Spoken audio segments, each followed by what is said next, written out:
নমস্কার বন্ধুরা, আমি সুখী বসাক আর আমার ইউটিউব চ্যানেলে আপনাদের সকলকে স্বাগত জানাই। আজকে আমি আপনাদের নিরামিষ এঁচড়ের কালিয়া রেসিপি শেয়ার করব। তো আপনারা প্রথম থেকে শেষ অবধি পুরো ভিডিওটা স্কিপ না করে দেখতে থাকুন, আশা করি ভালো লাগবে। আর এখন কিন্তু প্রচন্ড গরমের দিনে পেঁয়াজ রসুন ছাড়াই কিন্তু এঁচড়ের তরকারি খেতে খুবই ভালো লাগে। এখানে আমি 500 এঁচড় নিয়েছি আর এঁচড়গুলো দেখুন ঠুমো ঠুমো করে কেটে নিয়েছি। আর এঁচড়ের মধ্যে কিন্তু বন্ধুরা বীজ হয়েছে, তো বীজের মধ্যে এই যে অংশগুলো থাকে খোসার মতো, এগুলো কিন্তু ফেলে দিতে হয়, না হলে কিন্তু এগুলো কালো হয়ে যায়। দেখুন আগে থেকে আমি কেটে জলে ভিজিয়ে রেখেছি, আর এগুলো ভিজিয়ে রাখলে কিন্তু খুব সুন্দর উঠে আসে। আর এগুলো কিন্তু তরকারির মধ্যে দিলে একদমই ভালো লাগে না, এগুলো ফেলে দিতে হয়। আমি প্রায় বেশিরভাগই বেছে ফেলে দিয়েছি, আর একটুখানি আছে ওগুলো ফেলে দেবো বেছে।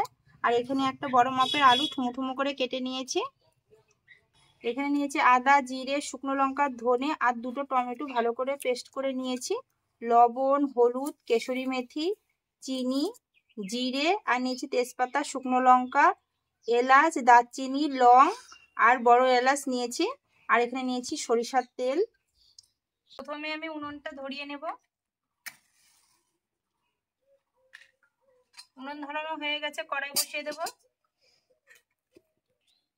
কড়াই গরম হয়ে গেছে, কড়াইয়ের মধ্যে প্রথমে জল দিয়ে দেব। জলটা গরম হয়ে গেছে, আর আজকে আমি এঁচড়গুলো একটুখানি সেদ্ধ করে নেব। সেদ্ধ করে নিয়ে রান্নাটা করব। আর এঁচড়গুলো একটু বড় বড় ঠুমো ঠুমো করে কেটেছি।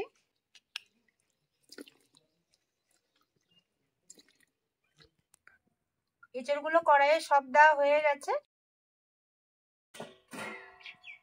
এবার থালাটা ঢাকা দিয়ে 5 মিনিট আমি সেদ্ধ করে নেব। 5 মিনিট হয়ে গেছে, এবার ঢাকাটা তুলে দেখব। এঁচড়গুলো দেখুন পুরোপুরি আমি সেদ্ধ করে নিইনি, মানে 70% মতো সেদ্ধ করে নিয়েছি। এবার একটা বাটিতে জলগুলো ছেঁকে নেব।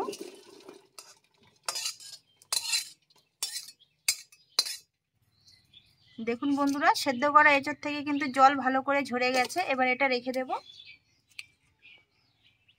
আর কড়াইটা ধুয়ে উনুনে বসিয়ে দিয়েছি, কড়াই গরম হয়ে গেছে, দিয়ে দেব সরিষার তেল। তেল গরম হয়ে গেছে, কেটে রাখা ঠুমো ঠুমো করে আলুগুলো ভেজে নেব। সামান্য লবণ হলুদ দিয়ে আলুগুলো লাল লাল করে ভেজে নেব। আলু ভাজা হয়ে গেছে, তুলে নেব। এরপর কড়াইয়ে আর একটু সরিষার তেল দিয়ে সেদ্ধ করে রাখা এঁচড়গুলো দিয়ে দিয়েছি। এরপর সামান্য লবণ হলুদ দিয়ে এঁচড়গুলো ভালো করে ভেজে নেব। এগুলো দেখুন ভালো করে ভেজে নিয়েছি, এবার বাটিতে ঢেলে নেব।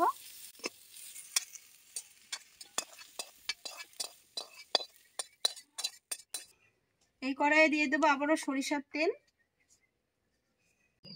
তেল গরম হয়ে গেছে, তেলের মধ্যে সবকিছু দিয়ে দেবো। একটা দিয়ে দেবো তেজপাতা, 1 চামচের মতো দিয়ে দেবো গোটা জিরে। হালকা ফ্রাই হয়ে গেছে আর খুব সুন্দর একটা সেন্ট বেরিয়েছে গরম মশলা থেকে। এরপরে দিয়ে দেবো 1 চামচ চিনি।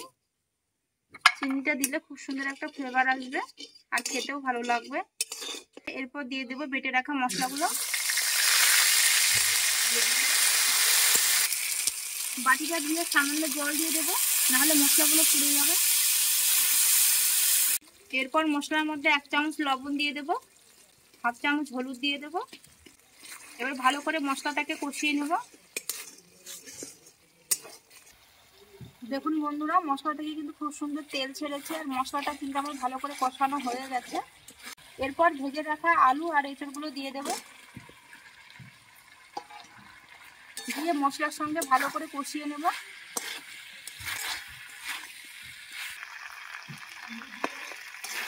এঁচড় আলু মশলার সঙ্গে ভালো করে কিন্তু কষিয়ে নিয়েছি বন্ধুরা, দেখুন আর কত সুন্দর কালারটা এসেছে। এরপরে দিয়ে দেব একটু গুঁড়ো করে নিয়েছি কেশরি মেথি। এটা দিলে খুব সুন্দর একটা ফ্লেভার আসবে, খেতেও ভালো লাগবে। যে কোনো নিরামিষ তরকারিতে কিন্তু কেশরি মেথি দিলে ভালো লাগে খেতে। কেশরি মেথিটা দিয়ে ভালো করে একটুখানি কষিয়ে নেব।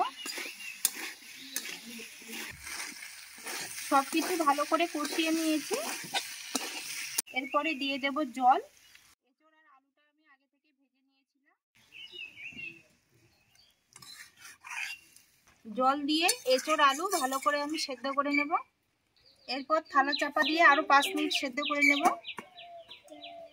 5 মিনিট হয়ে গেছে, এবার থালাটা তুলে নেব। দেখুন এঁচোড় আলু কিন্তু ভালো করে সেদ্ধ হয়ে গেছে, আর গ্রেভিটাও খুব সুন্দর এসেছে, আর জলটাও কিন্তু অনেকটাই কমে গেছে দেখুন। আর বেশি আমি রস রাখবো না, মানে শুকনো শুকনো করবো এঁচোড়ের কালিয়াটা। এরপর দিয়ে দেবো 3টা চেরা কাঁচা লঙ্কা,